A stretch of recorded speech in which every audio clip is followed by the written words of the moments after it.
recreational center para sa mga senior citizen. Availability siya na senior, wala talaga. Libre gamot, libre pang senior citizens ay ng Maynila from District 1 Pasig, magkaroon ng sariling center ang mga senior citizens. Tama po kayo dyan. Actually, socialization, lahat ng mga communication all about the senior ay papasok doon, and then ang mga seniors maaari magpunta doon, may kapihan, may hindi kanila papariwala kung saan tama po. Na magkaroon po bawat distrito ng recreational center para sa mga senior citizen na kung meron kayong pagtitipon or meron po kayong mga okasyon o meron po kayong live program na gusto nyo ganapin doon at meron lang po kayong mapuntahan pag nag-meeting kayo, bibigyan ko po kayo ng lugar para sa inyo. Kailangan! Ako na Kaming lahat, bawat distrito, dati meron satellite office. Lahat po yan inalika sa akin.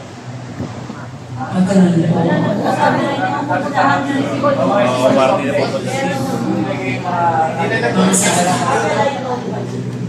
Ibabalik po natin yan. Huwag po kayo mag-alala. Ano pa gusto niyo ibalik? Hindi, kasi ako naman po talaga sa totoo. Talaga naman po gusto ko lang para sa ating lahat, pangmasa, pang makabayan. Yun lang po yung gusto ko eh. Kasi matanda rin po ako. Magiging senior citizen din po ako. Gusto ko rin po pagdating ng panahon na umabot ako sa edad ko yun, meron din po akong puntahan na tulad din yun. Kaya alam ko po yung pakiramdam na pinaghahandaan din po natin ang lahat. At the same time, kahit paano, gusto ko po talaga na yung pera naman po ng bayan, matikman nyo naman talaga. Yes po. Kapag pwede maipalikwid kay Maya sa pay-out. At yan mo siya yung nalibig sa pay-out, at nakuha. Hindi ka tulad dati may ipon na. Ngayon po, ipupulit na. Kapag pag-patent na, pagka hindi mo napuntahan. Yung availability minsan na senior, wala talaga.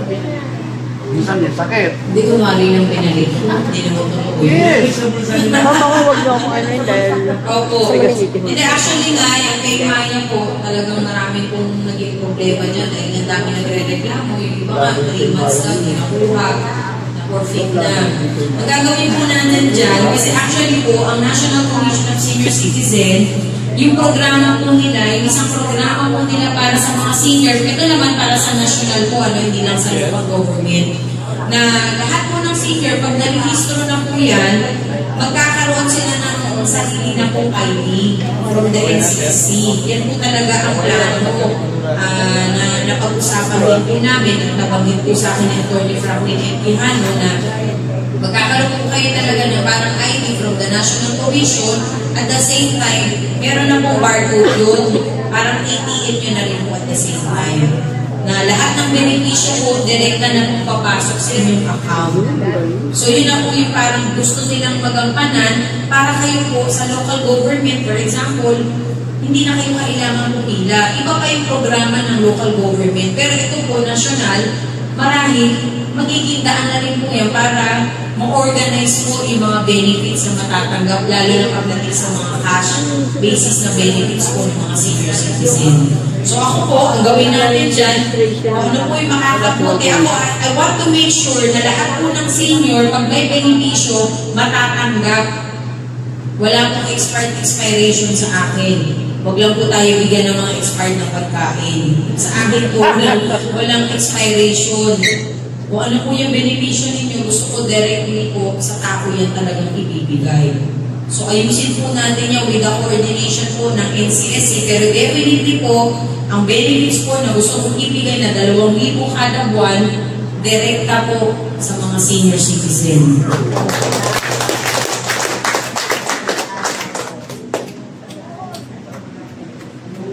Libre gamot, libre pang libre date. So ano pa ho, meron pa kayong mga gustong iparating?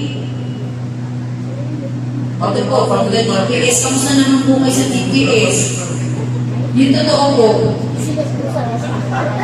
Hindi kasi kayo daw tatagal ng tarpaulin mo doon. Hindi naman kayo po. Hindi po kayo. Pero, kamusta po talaga yung departamento ng mga ng TPS? Parang magkakaroon ko. Wala rin. Yung mga nabenta ko ng mga building, may opisina pa po ba kayo? Ito pa pala isang pa. Kasi alam niyo, ayoko kumang... Ako, kawawa naman tayo. So, ibig sabihin, kailangan... Kunwari ko, pero yes, ano po? Tingnan nyo na lang yung retail market. Display sa mga legit store owners. Nasa kanila may herbosa. Pero may under construction. Pero ang balita, kondo. Wow. Sa mga, ang dami, alam niyo sa totoo lang po, ito napansin ko lang, ang dami-dami pong natutulog ngayon sa kalye, sa kalsada, sa ilalim ng tulay. Ang dami pong maduduming lugar.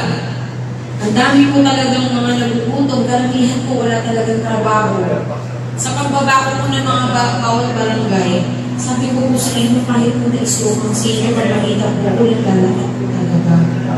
Sa sobrang gusto lang po humingi ng tulong. Sa sobrang lang gusto silang marinig. Kaya sabi ko, parang wala na pumuntahan talaga. Kung hindi kailangan po natin talagang magsasama para magampanan po natin lahat. At sana, sa inyo po, nagkinubulat mo lang siya. At sana po sa atin mag-umpisa na maging maayos po lahat ng ito. Ako lang po nagsasabi sa inyo in advance. Darating po yung panahon, kayo magtatakotin kayo. Tatakotin kayo, ikaw, sama dyan. Wala kang papala dyan. Ginaganyan na ka na. May napalaw ba sila doon? Ang tanong ko, umundan ba buhay nila? Oo, magkaroon ba sila ng house and lahat? Nakakasayaw ba sila? Nakakasama po ba nila? Nakakakain ba sila kasama? Ano sabihin? Dapat doon po tayo mag-isip. Ako po, kung sakali man, hindi ko po tinitignan yung sarili ko na iba sa inyo. Gusto ko po kapare-parehas lang tayo. Kung ano po kinakain ko, siya po kakainin ang lahat. Kung ano'y nararanasan ko, Siya yung mga takbo. May kumapit mga kaya kung nakita po ninyo ako, talagang parang ayaw gusto ko na ako dito. Kasi kung hindi po natin gagawin yan, paano mo masasabi kung yung pangangailangan ng mga kababayan natin? Paano mo masasabi na yung damdamin mo pala sa pagkain nila? Kung yung sa pagkain lang, iba. Diyos ko, mga tao, babago. Ano ba yan? Iba-iba mo sumasama. Iklas ang alcohol. Ayaw ko po gusto ko po yung makatao. Maramdaman ko. Ayaw niya madibitihan. So, totoo lang po, ganun po ako sa bawat program namin. As much as possible, hindi po ako sasakit ang ganyan po. Ayoko kasi makita ng mga tao na parang, big star pala to. Ano pala to, senyorita si ma'am. Uupo ka agad sa kotse, ayoko po na gano'n. Kaya, huwag po kayo mailang sa akin na kung nakikita niyo po, nandito ako, nag-entertain ako sa inyo.